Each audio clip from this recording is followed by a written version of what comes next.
The iron will of the Mongols. What Genghis Khan's warriors knew about conquering themselves before conquering the world. There is a wind that blows across the steppes of Central Asia. It does not ask you if you are ready. It does not slow down for your comfort. It does not care about your excuses. It comes from the north, from the mountains, from the vast empty silence of a land so brutal and so unforgiving that only one kind of human being could survive it. The kind who had already won the war inside themselves. Today we are going to talk about the Mongols. Not the conquest. Not the empire. Not the maps with red arrows spreading across continents. That is the story the world remembers. But that is not the story we are here for. We are here for what came before the conquest. We are here for the discipline. The silence before the storm. The long years of cold mornings and empty bellies and brutal training that produced human beings so internally forged that they could endure anything the external world threw at them. We are here for what the Mongol warrior knew about himself that the modern man has completely forgotten. And I want you to stay with me through this entire episode, because by the end of it, something is going to shift in how you see your own capacity for discipline. Not because I will convince you with words, but because when you understand how these men lived, what they endured, what they chose willingly, you will feel embarrassed by your own softness in the best possible way. You will feel the fire that comes when you realize you have been living at a fraction of your actual capability. Let us begin. The year is 1162. A boy is born on the banks of the Onan River in what is now Mongolia. He is born holding a blood clot in his fist, which the shamans say is a sign that he will be a great warrior. His name is Temujin. You know him as Genghis Khan. But before he was the great Khan. Before he unified all the Mongol tribes. Before his armies stretched from the Pacific Ocean to the Caspian Sea. He was a boy on the steppes. A boy who watched his father die.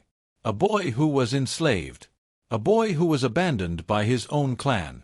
A boy who survived winters that could freeze a man to death in his sleep, with almost nothing to eat and no shelter from the wind. And here is what is important. He did not just survive that period. He chose to go deeper into it. He chose hardship as a teacher. He did not wait for comfort to come to him. He went toward discomfort as a practice. That is the first principle of Mongol discipline, and it is the one most relevant to you right now. The Mongols called it surchargaan. It does not translate perfectly, but the closest meaning is something like deliberate endurance. Not endurance that happens to you. Endurance that you choose. On purpose. As training for the spirit. Every Mongol boy from the time he could walk was put through surchargaan. He slept outside in temperatures that would kill a modern man who spent one night in them without gear. He rode without rest. He fasted not because there was no food, but because the tribe believed that a man who had never been hungry could not be trusted in battle. You had to know what it felt like to have nothing and still choose to move forward. You had to know what the bottom of yourself felt like so that nothing external could reach that depth and break you. Think about that for a moment. The modern man avoids discomfort at every turn. He keeps his room at the perfect temperature. He eats whenever he feels the first hint of hunger. He sleeps as long as his body tells him to. He avoids the cold, avoids the rain, avoids effort that is not immediately rewarded. And then he wonders why he feels weak. He wonders why he cannot hold discipline for more than 3 days. He wonders why a setback breaks him so completely. The answer is that he has never touched the floor of himself. He does not know what he is made of because he has never been pushed to a place where he had to find out. The Mongol warrior knew what he was made of. He had been to the floor. He had felt the bottom. And having felt it, nothing that the world could do to him reached that deep. He had already survived the worst version of himself. Everything else was manageable. Now let us talk about the training system. The Mongols did not train like armies train today. There was no barrack schedule. There was no rank-based curriculum. There was no separation between training and living. The training was the living. Every day of a Mongol warrior's life was training. The hunt was training. The ride was training. The fast was training. The cold was training. The silence was training. And this is a concept so foreign to the modern mind that I want you to sit with it for a moment. We compartmentalize everything. We have a gym hour and then the rest of life happens around it. We have a meditation session and then we return to chaos. We have a diet plan and then we eat whatever we want on the weekend. We turn discipline into a scheduled event and then wonder why it does not become a character trait. The Mongols understood something much deeper. Discipline is not a thing you do. It is a thing you are. It is woven into the fabric of how you move through every hour of every day. The discipline was not separate from the life. The life was the discipline. When Genghis Khan organized the Great Hunt, what the Mongols called the nerge, it was not merely a food-gathering exercise. The nerge was a military exercise disguised as a hunt. Hundreds, sometimes thousands of warriors would spread out in an enormous circle across the steppe, stretching sometimes for hundreds of miles, and then slowly close the circle inward over the course of days, driving all the game inside toward the center. No animal could escape. The coordination required was exactly the same coordination required in battle. The discipline required, the silence, the patience, the communication across vast distances, the ability to hold a line for days on end without breaking, was battle discipline. But there was no announcement that said this is training for war. The training was the living. The hunt was the battle. The life was the discipline. How would your life change if you adopted this principle? If you stopped treating discipline as a separate scheduled thing and started treating every action of every day as an opportunity to forge yourself? The way you make your bed in the morning. That is training. The way you speak when you are tired and irritated. That is training. The way you respond when your plans fall apart. That is training. The way you eat when no one is watching. That is training. The Mongol warrior did not need accountability partners because the entire structure of his life was an accountability system. The steppe did not forgive sloppiness. The winter did not forgive laziness. The hunt did not reward the distracted man. Every moment demanded full presence and full capability, and the man who brought less than that paid for it in the harshest possible currency. Let us talk about one of the most remarkable things about Mongol discipline, something that historians write about but rarely explain deeply enough. The Mongol army traveled faster than any army in history at that time. They moved at speeds that their enemies thought were impossible. When a Mongol army appeared, the scouts of the defending city would send a messenger to warn of their approach, and often the Mongol army arrived before the messenger did. Oh. The short answer is that each warrior rode multiple horses, rotating between them so that no single horse was pushed to exhaustion. But the deeper answer is the one we are interested in. The Mongol warrior had no supply chain. This is almost incomprehensible to the modern mind. Every army in history has been limited by its supply chain. You can only move as fast as your food can follow you. The Romans, the Persians, the Chinese armies, all of them were anchored by their need to feed themselves. An army of 10,000 men needs tens of thousands of pounds of food every single day. You cannot outrun that requirement. The Mongols did not need a supply chain because their warriors had trained themselves to need almost nothing.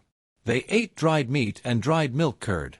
They drank the blood of their horses in emergencies, making a small cut on the neck of the horse and drinking directly, then sealing the cut. They could survive for days on almost no food while traveling at extraordinary speed. They had trained their bodies to function on the absolute minimum because they had spent their entire lives practicing exactly that. And this is perhaps the most powerful discipline principle in this entire episode. The man who needs the most is the most controlled. By his comfort, by his hunger, by his pleasure, by his desire. The man who has trained himself to need the least is the most free. He cannot be controlled by what is offered to him or withheld from him. He cannot be stopped by the absence of comfort because he does not require comfort to function. Think about how many decisions you make every single day that are driven by the need to avoid discomfort. You check your phone because the discomfort of not knowing is unbearable. You eat when you are not truly hungry because the mild discomfort of waiting is something you have never trained yourself to sit with. You avoid a hard conversation because the discomfort of conflict feels like a threat to your system. You are not weak. You are simply untrained in the practice of sitting with discomfort without being ruled by it. The Mongols trained this from birth, and it made them functionally unstoppable because there was almost nothing the world could threaten them with that they had not already mastered. There is a philosophy that ran through Mongol culture that I want to name explicitly because I think it is the hidden engine of everything we have discussed so far. The Mongols called it tenger. It means heaven or sky, but it is more than a location. It is a force. It is the idea that there is a great ordering principle to the universe, and that the man who aligns himself with that principle, who strips himself of everything unnecessary, who becomes pure in his intention and relentless in his action, will be carried by that force toward his destiny. This is not passivity. This is not the idea that the universe will simply hand you what you want. The Mongol relationship with tenger was active and demanding. You had to earn the alignment. You had to prove yourself worthy of being carried by the force. You had to become the kind of being that tenger could work through. And you did that through suffering, through chosen hardship, through the daily stripping away of everything soft and unnecessary in yourself until what remained was pure and strong and capable. Genghis Khan himself prayed to tenger regularly. There are accounts of him going alone to the top of a mountain, without food, without companions, for 3 days, praying and fasting and asking for alignment with the great force that governed all things. And then he came down and acted with complete ruthlessness and clarity. He did not ask tenger to make things easy. He asked tenger to make him capable of doing what was hard. This is a prayer the modern man has forgotten how to make. We have been taught to ask for ease, to ask for things to work out, to ask for comfort and protection from difficulty. And in doing so we have asked to be kept small. Because it is only through difficulty that the human character expands to its true size. The Mongols asked for the strength to face difficulty. They asked for alignment with something larger than themselves so that their suffering would be purposeful, not random. They believed that every hardship endured with full presence and full acceptance made them more fit to receive what tenger was offering. Does this sound familiar to you? The Stoics said almost the same thing. The samurai said almost the same thing. The Sufi scholars said almost the same thing. The Norse warriors said almost the same thing. Across every tradition of genuine discipline that we have explored in this series, there is this single recurring idea. You do not ask to be protected from life. You ask to be made capable of meeting it. Now I want to talk about something that is rarely discussed when people talk about the Mongols. Something that reveals a layer of their discipline that goes far deeper than physical endurance. Genghis Khan was, by the standards of his time, a remarkably self-controlled man. This may surprise you given the historical reputation. But consider the evidence. In an era when leaders routinely executed subordinates for the smallest failures, Genghis Khan built a system of genuine meritocracy. He promoted men based on capability, not on bloodline or tribal affiliation. He gave his best generals extraordinary autonomy, trusting them completely with campaigns thousands of miles away. This required an ego discipline that most leaders in history have not managed. He had to subordinate his own desire for control to the greater goal of effective outcomes. He outlawed the kidnapping of women, which had been a constant source of inter-tribal conflict among the Mongols. He codified laws around property and loyalty. He created a postal system, the yam, that stretched across his empire and required extraordinary coordination and trust to maintain. These are not the actions of an undisciplined man. These are the actions of a man who had so completely mastered the war inside himself that he could build systems that outlasted any individual battle. And this points to the deepest principle of Mongol discipline. The man who cannot govern himself cannot govern anything else. The man who is enslaved by his own desires, his ego, his rage, his fear, his need for recognition, will make decisions that serve those desires rather than his actual goals. He will sabotage himself at the crucial moment because some part of him that he has never confronted will pull him in the wrong direction. Genghis Khan had spent enough time alone on the steppe, enough time in genuine suffering, enough time stripped of everything comfortable and secure, that he knew himself completely. He knew his weaknesses. He had faced them in the darkness of cold nights with no one to perform for. And having faced them, he was not controlled by them. This is the ultimate goal of discipline. Not six-pack abs. Not a productive morning routine. Not a certain number of cold showers per week. The goal of discipline is to know yourself so completely, to have faced every uncomfortable truth about yourself so honestly, that you are no longer secretly controlled by the parts of yourself you have not examined. Let me give you something practical to take into your own life from this episode. The Mongols practiced what I would describe as intentional reduction. The regular practice of taking away something you rely on, not because it is bad, but because reliance on comfort is its own form of weakness. This week, choose one thing you rely on every day that is not strictly necessary for your survival, and remove it for 7 days. Not forever. 7 days. A comfort that has become an automatic, unexamined part of your daily life. Maybe it is the phone in the first hour after you wake. Maybe it is the background noise you always have on while you work. Maybe it is the snack you eat when you are not truly hungry. Maybe it is the television you watch to fall asleep. Choose one thing and remove it for 7 days. Do not try to replace it with something else. Sit with the absence. Notice the discomfort that comes up. Do not analyze it or fix it. Just feel it and continue to function. This is surchargaan. Deliberate endurance. The voluntary touching of your own floor. And here is what you will discover. The discomfort is never as large as the fear of the discomfort.